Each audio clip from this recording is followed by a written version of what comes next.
Hey everyone, so today we'll be talking about the Monty Hall problem. Let's start at the beginning. There was this TV program wherein the host, whose name was Monty Hall, had a show wherein he would have three doors. Behind one of the doors, there was a prize, let's say in this case a Lamborghini, and behind two of the other doors, there was nothing, right? Now he would ask the contestants to choose one door randomly. Now let's say I chose door number three, right?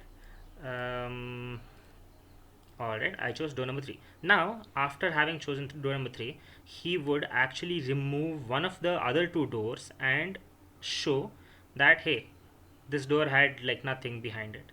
Right now, he would ask us, do you want to stay with the door number three, or do you want to switch your option and choose door number one? Right, and so that's how this problem came about. And statistically, people have shown that always switching the door is a better option. Okay, because when you are starting off, you have a 1 by 3 chance. Okay, so there's a 1 by 3 here, there's a 1 by 3 here, there's a 1 by 3 chance of choosing this door and getting the right door. But once you choose this door, right, now there is a 1 by third of a chance that you might get the price behind the selected door. But then the chance that there is a 2 by 3 chance that the price might lie between these two doors. Now when one door has been taken off of the competition, now and since there are just two doors remaining, okay, the probability dictates that the probability of the price being behind this door is 1 by 3, the probability of the price being behind this door is 2 by 3. So it always makes sense to switch your doors. Now go to this door and ta-da, you have the car there. So this is from a statistical perspective. Now let's use Monte Carlo simulations and simulate the entire thing and see how it works out to understand the problem much more better. So let's start off. Let's say we want uh, we want to run the same experiment about 10 times for a start, and then you say and then you create a list, right? Choices, okay, possibilities behind it, or let's name it possibilities behind door. First possibility is nothing, Lamborghini,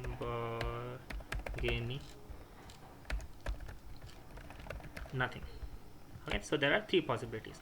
Now let's populate the list, right? Let's populate the list. So the doors, so this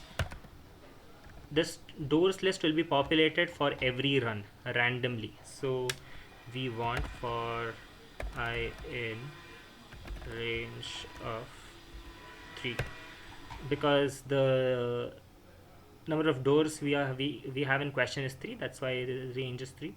And then you randomly want to choose one of these values. So basically you import a library called as import random, right?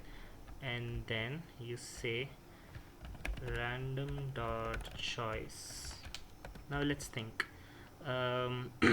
Random dot choice, and then you give this, right?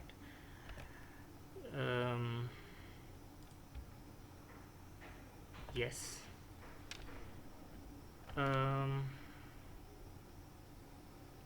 But here what will happen is there might be a chance that this first randomly selects nothing, and then randomly selects this nothing, and third try again randomly selects this nothing. So this is not the way to go. What we'll do is we will do random possibilities behind the door dot pop, and here do random dot choice, and then we will, I think pop takes in the index, so you want to give range of 3. Okay, now let's print and see if we get the right answer.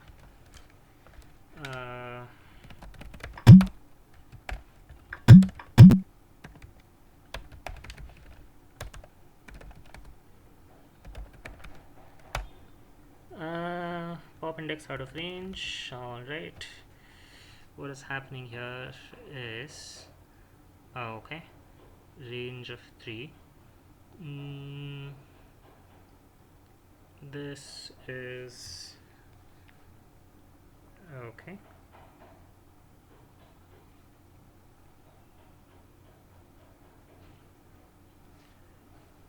All right, so what essentially happens is,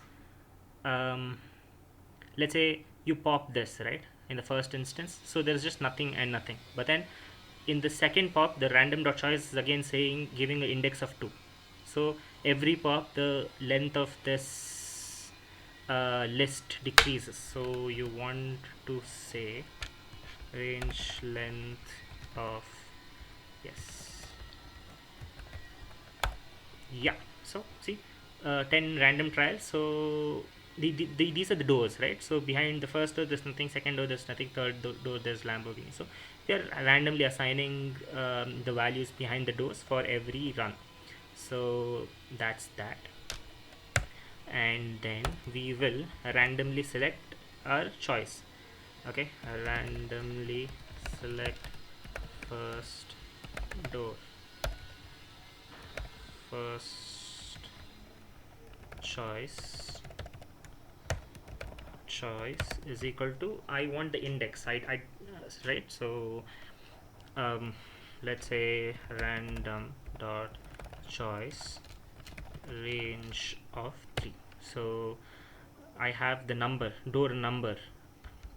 Okay, now I want the host shows one, host opens one door with nothing behind it. Host's choice is equal to what could it be? So we say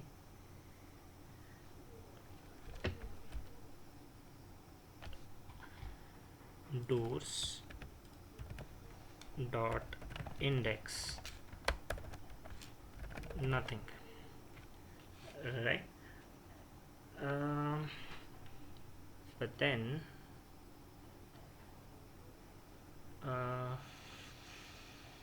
so the thing is, index always gives us the first index. A is equal to 342 232.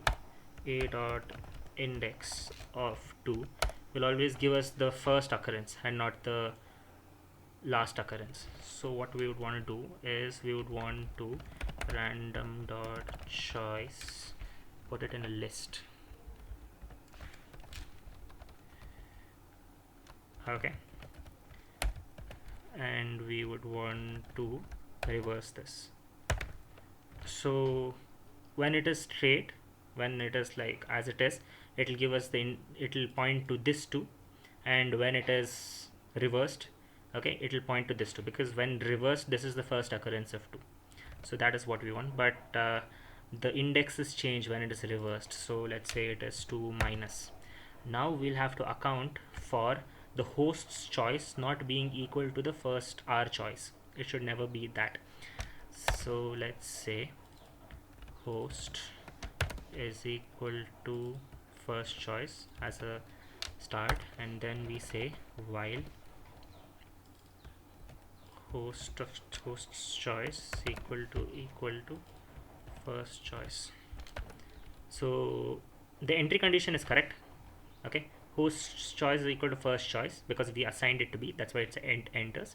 And if this random choice again gives the first choice again, then it will redo it again and again until it is not the first one.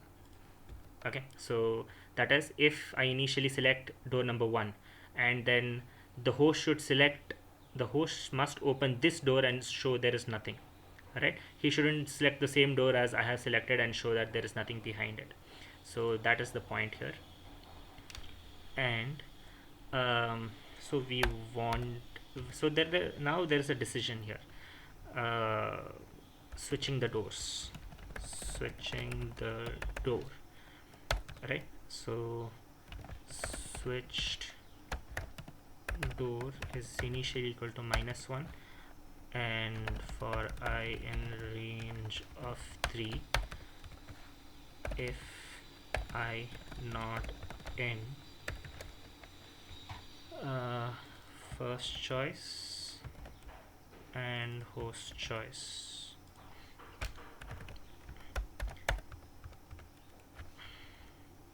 Switched door is equal to I. So basically what I'm doing is I know there are 3 doors, right? So door number 0, door number 1, door number 2, and I'm going through all the doors and I'm seeing if so 2 doors have already been selected, first choice and host choice. So I want the switched door would be a door out of the door numbers 0, 1 and 2, which have not been selected already by the host or our first choice. So that's what I'm trying to find from this code. Now we'll have total is equal to 0, switched wins is equal to 0, initial wins is equal to 0. So these are the counters for how many trials there have been. In how many trials did switching the doors get us the win, and how many trials did sticking to the initial choice get us to win. Alright, and here we say first of all it is if doors of initial win, sorry, what's that, initial first choice. Okay, if first choice equal to Lamborghini, then initial wins increment the counter. Else if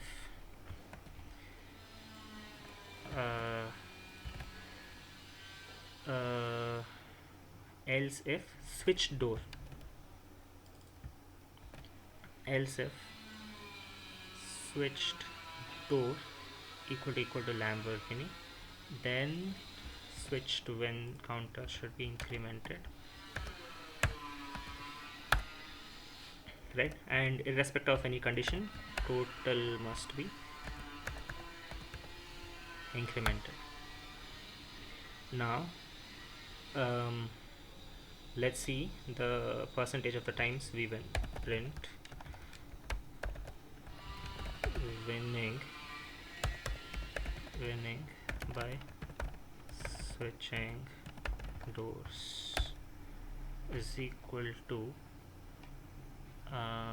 switched wins. So this is switched wins by total into 100, right? That gives us a percentage. And winning by not switching, winning with initial door is equal to initial wins. So let's try and get the results for this. Hopefully there are no errors. Yes. So for the first 10 runs, 50% of the cases you would have won by sticking onto the initial door, and 50% of the cases you would have won by switching the door, right? Now this tells us nothing. It's like a coin toss. So in order to get the actual probabilities, you gotta increase the number of trials. 100,000, 10,000, lakh. Okay. And yes, exactly. So it says 66% of the time you would have won by switching the doors, and 33% of the time you would have won by sticking to the initial doors, right? So that is the same probability we got here. 2 by 3 66%, and 1 by 3 is 33%. So what Monte Carlo simulation tells us that if you just have one shot at guessing whether to switch or not, okay, and you switch, okay, there is no guarantee that you would win. But if you keep on doing the same experiment again and again and again, if you were to say play the game on a daily basis, then you would be better off switching the doors rather than sticking to your initial door. So hope you guys enjoyed this, and if you have any questions, please do let me know. See ya. Bye bye.